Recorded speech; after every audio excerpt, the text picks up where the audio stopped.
আসসালামু আলাইকুম। Hi beautiful students, হাসানা ক্লাসরুমের পক্ষ থেকে সবাইকে স্বাগতম জানাচ্ছি। আমি Mahmudur Rahman. SSC 2026 business studies অর্থাৎ কমার্স বিভাগের পরবর্তী পরীক্ষা হচ্ছে হিসাব বিজ্ঞান। হিসাব বিজ্ঞান অর্থাৎ অ্যাকাউন্টিং সাবজেক্টটা কমার্স বিভাগের সবচেয়ে ইম্পর্ট্যান্ট সাবজেক্ট, সবচেয়ে গুরুত্বপূর্ণ এবং মোটামুটি ওদের কাছে এক প্রকার কঠিন বলাই চলে। তো ওই সাবজেক্টটা থেকে তোমাদের সংক্ষিপ্ত সিলেবাসে যে 7টা অধ্যায় আছে, ওই 7টা অধ্যায় থেকে আমি তোমাদেরকে জাস্ট 15টা টপিক বলে দিব, মানে 15টা ম্যাথ বলে দেবো। 15টা ম্যাথও না, এটা হচ্ছে ধরো কতে আসবে এটাও একটা হিসাব করছি, খতে আসবে এটাও একটা, গতে আসবে এটাও একটা, এটা 15টা সৃজনশীল না। যদি সৃজনশীল হিসাব করে তাহলে মাত্র 4টা সৃজনশীল হয়। ঠিক আছে, তুমি জ্বালাই 15টা টপিক হিসেব পড়লে SQ CQ ক খ গ হুবহু কমন পাবা ইনশাল্লাহ। তো চলো আমরা শুরু করি। শুরু করার আগে তোমাদের কাছে একটা রিকোয়েস্ট, যারা আমার চ্যানেলটা এখনও সাবস্ক্রাইব করা নাই তারা সাবস্ক্রাইব করে পাশে থাকা বেল আইকনটা ক্লিক করে রাখবা, যেন ভিডিওগুলো আপলোড দেওয়ার সাথে সাথে তোমাদের কাছে নোটিফিকেশন চলে যায়। চলো আমরা শুরু করি।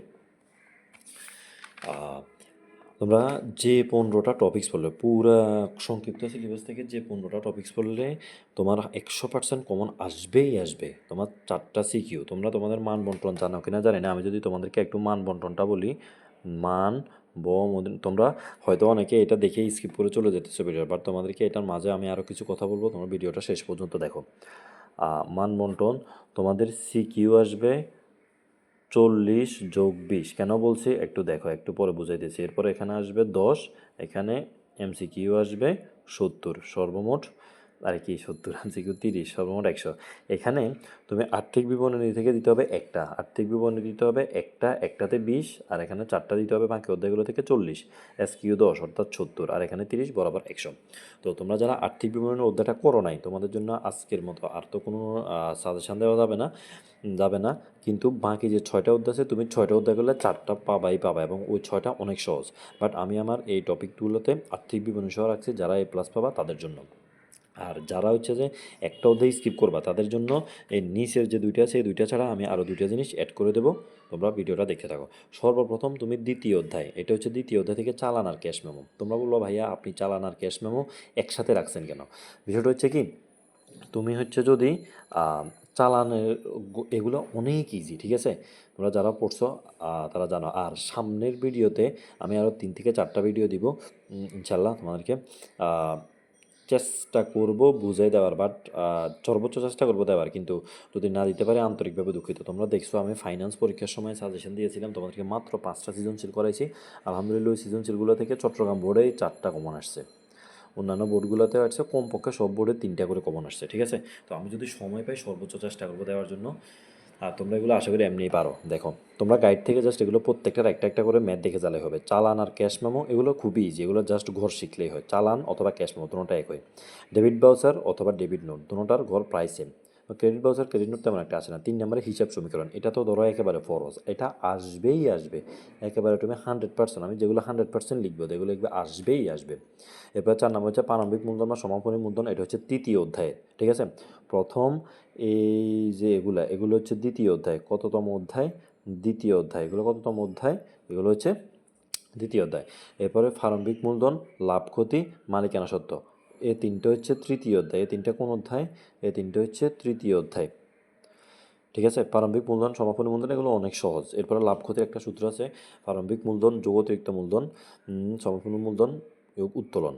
এই সূত্রটা শিখলে এই 2টা থেকে একটা সৃজনশীল, এই 2টা অনেক ইজি। ঠিক আছে, তৃতীয় অধ্যায় তোমরা একটা একটা করে জাস্ট ম্যাথ দেখে যাবা, একটা একটা সৃজনশীল বলতেছি না আমি, জাস্ট ধরো এটা একটা ক বা এটা একটা খ বা এটা গতে আসে সবসময়, জাস্ট একটা দেখে যাবো। অর্থাৎ এই যে আমি এই যে 5-6টা দিলাম, প্রথম 3টে মিলে একটা সৃজনশীল আসবে, পরবর্তী 3টে মিলে একটা সৃজনশীল আসবে। আশা করি তোমরা বুঝতে পারছো।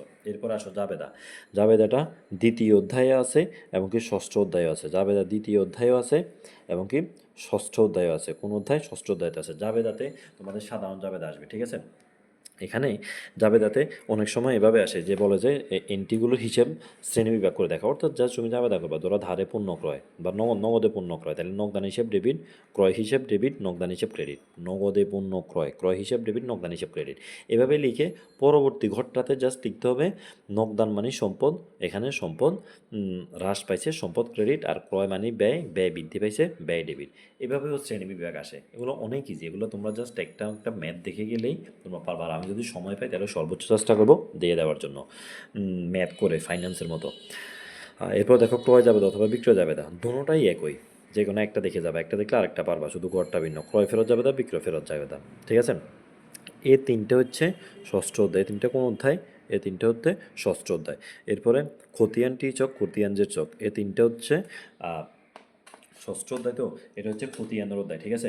তো টি চক আর যে চক, তোমরা একটা জিনিস খেয়াল রাখো, এগুলো খুবই ইজি, জাস্ট তুমি একটা একটা করে ম্যাথ দেখে দিলে অবশ্যই পারবা, ঠিক আছে, অনেক ইজি। এগুলো হচ্ছে সপ্তম অধ্যায়। এরপর আসো যেসব দফা রেমিল অন্তর্ভুক্ত নয় রেমিল, এটা হচ্ছে জাস্ট ক মার্কের জন্য, এটা হচ্ছে খ গতে আসবে, ঠিক আছে। এটা হচ্ছে কোন অধ্যায়? এটা হচ্ছে যে তোমাদের নবম অধ্যায়। এটা কোন অধ্যায়? এটা হচ্ছে নবম অধ্যায়। এখানে আরেকটা জিনিস আসে, ওই যে আমি তোমাদেরকে বললাম, আচ্ছা এটা বলতেছি, এখানে আরেকটা জিনিস আসে যারা করবা না এই দুইটা তাদের জন্য, ওইটা হচ্ছে এখানে হচ্ছে যে প্রারম্ভিক সম্পদ, চলতি সম্পদ, এই বিষয়গুলো আসে। প্রারম্ভিক সম্পদ, চলতি সম্পদ, প্রারম্ভিক দেয়, চলতি দেয়, এই বিষয়গুলো বের করতে বলে। সর্বশেষ দশম অধ্যায় যেটা, দশম অধ্যায়ে তোমার থাকবে আর্থিক অবস্থার বিবরণ, বিশদায় বিবরণ, আর্থিক বিবরণ, এটা একবার 100% ধরে রাখো। আমি এখন গোল দাগ দিতেছি, এগুলো 100%ই আসবে, এই দেখো এটা। এরপরে আছে রায়োমিল, এটা এটা একেবারে 100%, আমি একেবারে 100% এগুলো বলতেছি, এগুলো আসবেই আসবে। টি চক, জেড চক, এটা আসার সম্ভাবনা আছে। এটা কম মার্ক তো, এটা 2 মার্কের জাস্ট, ঠিক আছে। লাভ ক্ষতি মানে হ্যাঁ, এই দুইটা আসবে। এটা বলা যায় না, এটা আসতে পারে নাও আসতে পারে, বাট যেগুলো গোল দিচ্ছে এগুলো একেবারে 100%, 100% শিওর থাকো আসবেই আসবে এগুলা, ঠিক আছে। তো এখন বলতেছি যারা হচ্ছে যে বিশদায় বিবরণী, আর্থিক বিবরণী এই দুইটা করবে না, তোমরা কী করবা ভাইয়ারা? তোমরা হচ্ছে চতুর্থ অধ্যায়, তোমরা কী করবা? তোমরা চতুর্থ অধ্যায়ের মুনাফা জাতীয় আয় এবং মুনাফা জাতীয় ব্যয়, আমি এখানে লিখে দিতেছি, মুনাফা মুনাফা মুনাফা জাতীয় আয় অথবা ব্যয়, আর হচ্ছে মূলধন জাতীয়, মূলধন জাতীয় আয় অথবা ব্যয়, অর্থাৎ চতুর্থ অধ্যায়। কোন অধ্যায়? চতুর্থ অধ্যায়টা তোমরা পড়ে যাবা, তাই দেখবে ইনশাল্লাহ ভাইয়ারা তোমরা এই 15টা পার্ট, এই 15টা টপিকস তোমরা কমপ্লিট করলেই, ঠিক আছে। মুনাফা জাতীয় আয় অবলিক ব্যয়, মূলধন জাতীয় আয় অবলিক ব্যয়, এই দুইটা ম্যাথ, অর্থাৎ চতুর্থ অধ্যায়ের ম্যাথটা করে গেলে তোমাদের ইনশাল্লাহ কমন আসবে। তো ঠিক আছে ভাইয়ারা, তোমরা ভালো থাকো।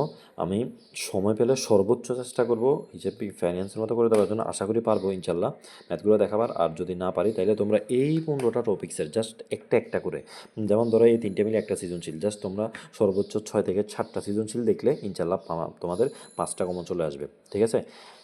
আবার বলতেছি, তোমরা জাস্ট 6 থেকে 7টা সৃজনশীল করলে তোমাদের 5টা সৃজনশীল কমন চলে আসবে। আমি তো দেখাই দিলাম, এই অধ্যায় থেকে একটা করবা, এই অধ্যায় থেকে একটা, এই অধ্যায় থেকে একটা, ষষ্ঠ থেকে একটা, সপ্তম থেকে একটা, নবম থেকে একটা, দশম থেকে একটা, চতুর্থ থেকে, তাহলে দেখো 1 2 3 4 5 6 7, তুমি জাস্ট 7টা অধ্যায় থেকে 7টা সৃজনশীল করবা, 100% শিওর থাকো তোমার কমন আসবে আসবে আসবে, ঠিক আছে ভাইয়ারা। সবাই ভালো থাকো, সুস্থ থাকো, পড়াশোনার সাথে থাকো, তোমাদের জন্য অনেক অনেক শুভকামনা। আল্লাহ হাফেজ, আসসালামু আলাইকুম।